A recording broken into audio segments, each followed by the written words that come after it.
Most people don't need more journaling or another high vibe playlist or another affirmation they don't believe. Most people need a bloody emotional exorcism because emotional clutter is real. And you're not stuck because something's wrong with you. You're stuck because your system is overloaded with feelings you've never been allowed to feel. You're stuck because something happened to you and you haven't been allowed to release it. Welcome to the emotional detox you didn't even know you needed. Welcome to Sovereignty Rising. Ditch the fear, embrace your flame. I'm Dawn Elgin, contrarian soul guide, visionary mystic, and creatrix of practical spiritualism. And this is the space where we strip away the fear, burn the old stories down, and reclaim the power that was never truly lost, just buried. Here, we dive into raw, unfiltered conversations on emotional healing, spiritual awakening, and the art of unlearning everything that keeps you stuck, small, and disconnected from your truth. Together, we rise like phoenixes. Flame first, fear last. Let's rise together.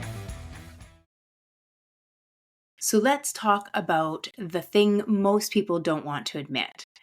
You can be healing, you can be spiritual, you can be functional, and you can still be emotionally constipated.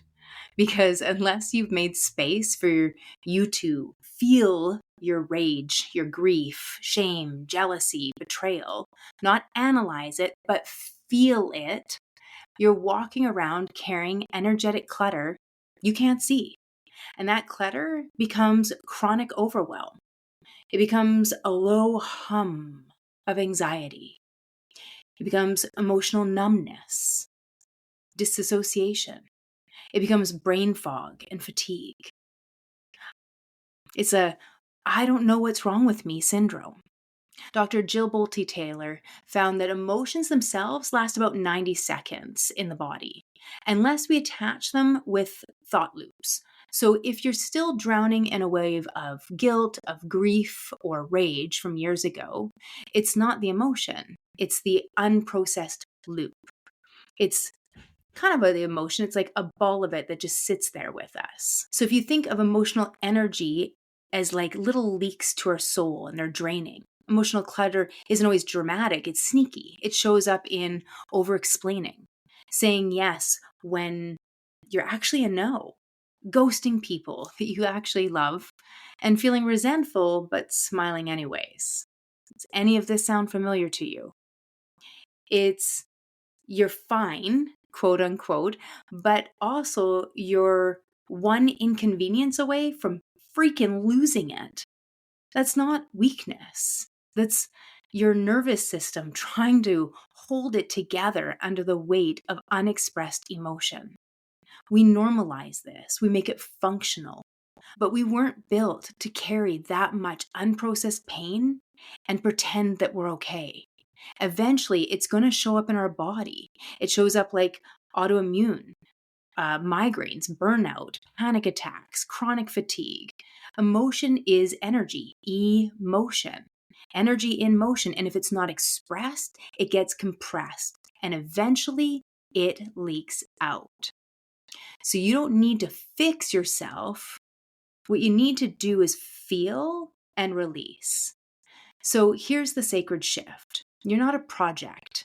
You're not broken. You are buried under years of emotion that you didn't even feel you had the safety or the language or the capacity to process. Unprocessed means unworthy. It means your soul has been waiting for you to slow down long enough to catch up with your feelings.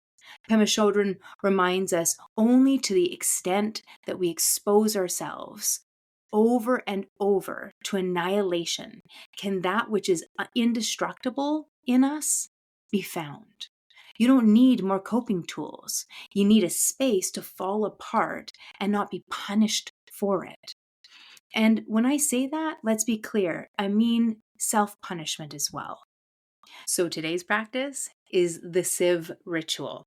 So we're going to do this clearing together. And I want you to remember, as I'm about to say, let's close our eyes, that if you are driving, if you are in any environment that it is unsafe to close your eyes, I want you to just listen to this. You can kind of walk it through mentally, but then come back to this and do the actual practice. I'm going to make sure that the practice is in the show notes. And so you can always have it there and ready so you can do it again and again if you wish. So now, with all those caveats in there, let's do this together. Go ahead and close your eyes and visualize your body as a golden sieve.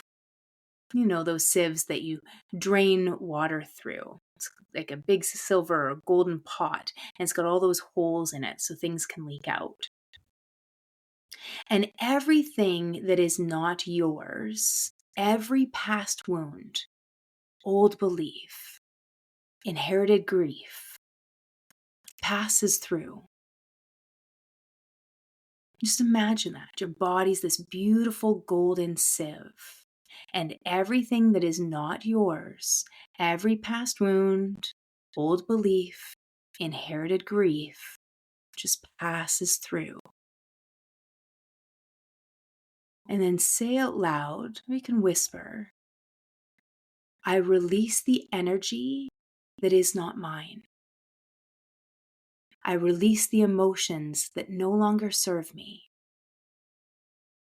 I make space for what is real, true, and mine to hold. Now breathe. What remains is your essence, your clarity. This is your emotional detox, not to fix you, but to free you. So there was a time I was doing the work, reading all the books, doing the coaching, getting energy work. I was doing all the practices, but inside I was carrying years of repressed grief and resentment. I was still emotionally performing. I was smiling when I wanted to scream.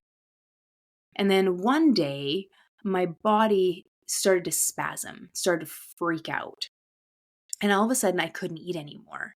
I started dropping weight like crazy. I was down to like 105 pounds, which is way too small on my frame. And I didn't know what was going on. The doctors couldn't figure out what was going on. I was getting scopes. They were doing all sorts of things to try and get things to settle out. And it wasn't. It was actually getting worse. And so finally, I went in for scans, and they said, it literally looks like her body's eating itself.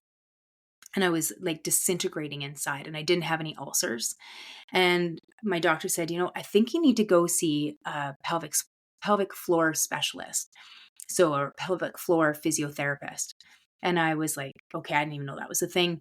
And so there was one in the city where we lived. And so I went to go see her. This is probably about, I don't know, maybe 15, 16 years ago. So I went to see this specialist, and sure enough, my entire pelvic floor was in a spasm. There's a fancy name for it. I don't remember what it is right now, but my entire pelvic floor, my whole pelvis was actually in a spasm, in a contraction, kind of like I was in labor, and it was like that all the time. And so I was having all these physical issues. Now, part of the problem with that is your pelvis not only is like your vaginal wall, it's also like your urethra, it's your anus, it's all of it all together. And so everything kind of acts up. If one of them acts up, everything acts up. So it's all there within your pelvis. And I had no idea. And so we start to have to do physiotherapy. And as we were going through it, I was like, why is it doing this? And she was like, oh, this is trauma. And I was like, I'm sorry, what did you say? And she's like, oh, it's unhealed trauma.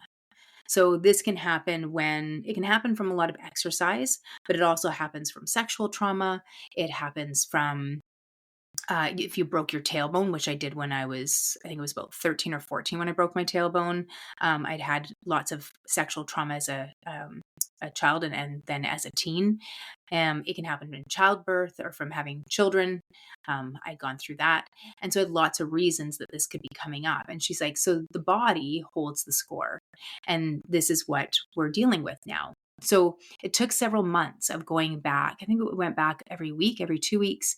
And I had all this physio done until finally it released. And then my body was able to let go again. But as I was going through this, I would all of a sudden have these massive well ups of emotion. So all of a sudden, I would have this like uncontrollable sobbing. And finally, because they were telling me I needed to, I just let it happen. I let myself sob. I let myself cry in ways I had never, ever allowed myself before, and done it in decades. And in that moment, it wasn't really even that I was healing, it was that I was cleansing.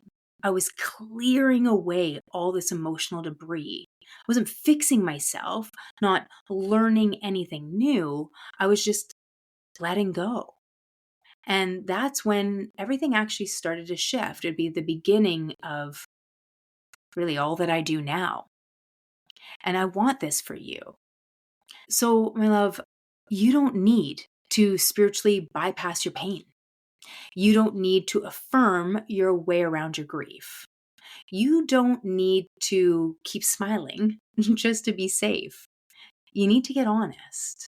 You need to feel. You need to let your body speak what your mouth won't say.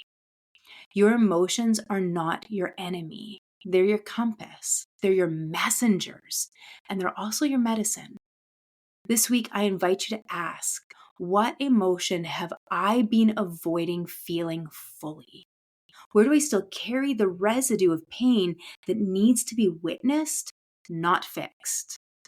And then give yourself 5 minutes of silence, 5 minutes to just be with it. That's the detox. That's the release. That's the return. Let yourself become aware and feel it. If you want to be held in that process, check out the show notes. I'm here when you're ready. We have lots of free resources to support you as you move through this. You are not broken. You are not too much. You're remembering who you've always been. And this journey is just getting started. If today's episode lit something in you, hit follow so you don't miss what's coming. And if you're feeling it, leave a review. It helps with more soul-led women find this space. Want to go deeper? Come find me on YouTube, Facebook, our private Facebook community, The Awakening Circle, Instagram, TikTok, or at our website, practicalspiritualismco.com, for all the ways we can rise together. Not to worry, all those links are in our show notes. Until next time, stay sovereign, stay bold, and keep that fire lit.